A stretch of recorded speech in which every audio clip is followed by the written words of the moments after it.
AP రాజకీయాల్లో ఈసారి కొన్ని అసెంబ్లీ స్థానాలు ప్రత్యేక ఆకర్షణగా నిలవనున్నాయి. అక్కడ గెలుపు పార్టీలకు ప్రతిష్టాత్మకంగా మారుతోంది. అలాంటి వాటిలో ఉమ్మడి కృష్ణా జిల్లాలోని మైలవరం ఒకటి. ఇక్కడ రాజకీయాలు ఎలా ఉన్నాయి, విజయ అవకాశాలు ఎవరికి ఉన్నాయి, పోటీ ఎలా ఉండబోతుంది అనేది రాజకీయ సమరంలో తెలుసుకుందాం. మైలవరం నియోజకవర్గంలో గత ఎన్నికల్లో ఫ్యాన్ జోరు కొనసాగింది. మరోసారి అదే మ్యాజిక్ రిపీట్ చేయాలని వైసీపీ చూస్తుంటే ఈసారి గెలుపు ఖాయం చేసుకోవాలని టీడీపీ భావిస్తోంది. దీనితో ఇక్కడి పోరు ఆసక్తి రేపుతోంది.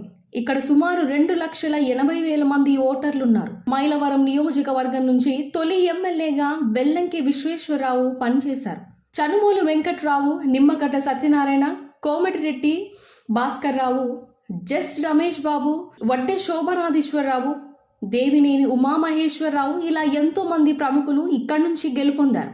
చనుమూలు వెంకట్రావు, వడ్డే శోభనాధీశ్వరరావు, దేవినేని ఉమామహేశ్వరరావు మంత్రులుగాను సేవలు అందించారు.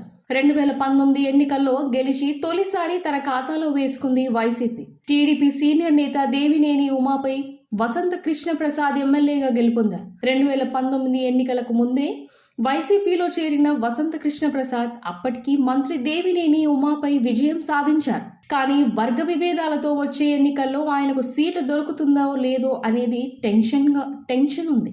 మంత్రి జోగి రమేష్, ఎమ్మెల్యే వసంత కృష్ణ ప్రసాద్ మధ్య కోల్డ్ వార్ జరుగుతోంది. ఈ నియోజకవర్గం నుంచి గత ఎన్నికల్లో మంత్రి జోగి రమేష్ పోటీ చేయాల్సింది. అంతకుముందు 5 ఏళ్ల నియోజకవర్గ కోఆర్డినేటర్ గా ఉన్న జోగి రమేష్ ను ఎన్నికలకు 2 నెలల ముందు మైలవరం నుంచి తప్పించి పెడన నియోజకవర్గానికి పంపారు. ఎన్నికల ముందు పార్టీలోకి వచ్చిన దేవినేని ఉమాపై మంచి మెజారిటీతో విజయం సాధించారు వసంత కృష్ణ ప్రసాద్. కానీ ఈ స్థానంపై మంత్రి జోగి కన్నేయడంతో 1.5 నుంచి విభేదాలు ఎక్కువయ్యాయి. పెడన నుంచి గెలిచిన మంత్రి జోగి రమేష్ స్వస్థలం మైలవరం నియోజకవర్గం పరిధిలో ఇబ్రహీంపట్నం. స్థానికుడైన మంత్రికి ఇక్కడ వైసీపీ క్యాడర్తో మంచి సంబంధాలున్నాయి. దీంతో వచ్చే ఎన్నికల్లో మంత్రి మైలవరం నుంచి తన సిట్టింగ్ స్థానం పెడన నుంచి తన కుమారుని పోటీలో దించాలని మంత్రి జోగి రమేష్ చూస్తున్నారు. అయితే నియోజకవర్గంలో మంత్రి జోక్యంపై అధిష్టానం పెద్దలకు, సీఎం జగన్ కు కూడా కృష్ణప్రసాద్ ఫిర్యాదు చేశారు. అయితే అధిష్టానం ఏ విషయము తేల్చకపోవడంతో వచ్చే ఎన్నికల్లో సీటు వస్తుందా రాదా అన్న టెన్షన్ పడుతున్నారు. ఎమ్మెల్యేగా మంచి పనితీరు కనబరుస్తున్న కృష్ణప్రసాద్ కు పార్టీపై పట్టు మాత్రం చిక్కటం లేదు.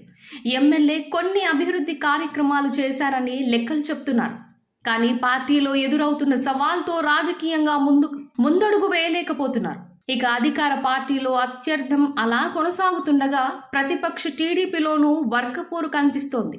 ఎంపీ కేశినేని నాని, ఆయన సోదరుడు కేశినేని చిన్న వర్గంగా స్థానిక టీడీపీలో 2 గ్రూపులు నడుస్తున్నాయి. కేశినేని నాని వర్గం నేతగా గుర్తింపు పొందిన స్థానిక నేత బొమ్మసాని సుబ్బారావు ఈసారి టికెట్ తనకే ఇవ్వాలని కోరుతున్నారు. స్థానిక నినాదం లేవనెత్తి మాజీ మంత్రి ఉమాకు సెగపెడుతున్నారు. ఎంపీ కేశినేని నాని ఆశీస్సులతోనే బొమ్మినేని పోటీ రాజకీయం నడుపుతున్నారని ఉమా వర్గీయులు అసంతృప్తి వ్యక్తం చేస్తున్నారు. ఎంపీ నాని సోదరుడు చిన్న మాజీ మంత్రి ఉమాకు సన్నిహితంగా మెలుగుతుండటమే ఈ గ్రూప్ పాలిటిక్స్ కు కారణమని చెప్తున్నారు. కొండపల్లి మున్సిపాలిటీలో టీడీపీ గెలుపుతో ఈ గ్రూప్ వార్ పతాక స్థాయికి చేరింది. మాజీ మంత్రి దేవినేని ఉమా నిరంతర ప్రజల్లో తిరుగుతూ కార్యక్రమాలు చేస్తున్నప్పటికీ గ్రూపు రాజకీయాలతో ఆయనకు తల పొప్పి కడుతోంది.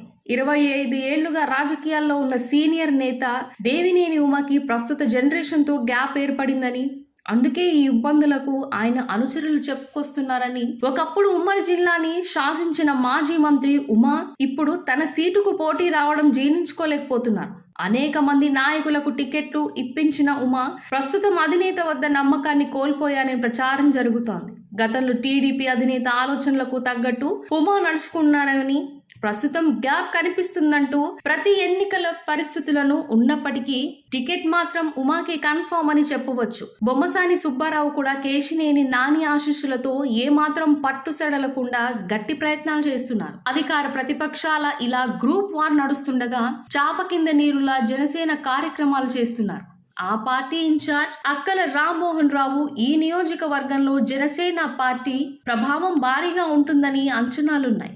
ఇక బీజేపీ, వామపక్ష పార్టీలు ఎలాంటి ప్రభావం చూపకపోవచ్చు. పొత్తు పొడిస్తే జనసేన, టీడీపీ కలిసి పోటీ చేయొచ్చు. అధికార ప్రతిపక్ష పార్టీలు 2 గ్రూప్ వార్తో సతమతమవుతుందన్న ఎవరిది పై చేయో చెప్పలేని పరిస్థితి నెలకొంది. ఎన్నికల నాటికి దీనిపై ఓ క్లారిటీ వచ్చే ఛాన్స్ ఉంది. ఈ వీడియో మీకు నచ్చినట్టయితే లైక్ చేయండి, షేర్ చేయండి, కమెంట్ చేయండి, సబ్స్క్రైబ్ చేయండి.